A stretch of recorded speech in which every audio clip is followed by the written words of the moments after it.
یہ کہانی جذبات، قربانی اور سچائی کے انکشاف کی ہے، جس میں آخر میں ایسا موڑ آتا ہے جو سب کو حیران کر دیتا ہے۔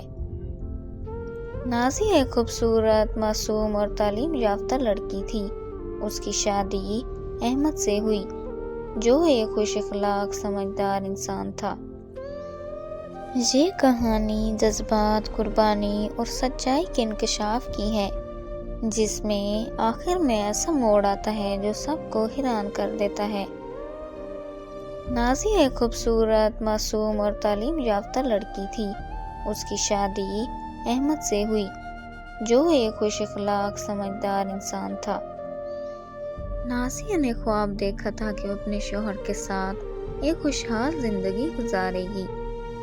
احمد کے والد کا انتقال ہو چکا تھا اور گھر میں احمد کی ماں شمیم بیگم سب کچھ سنبھالتی تھی۔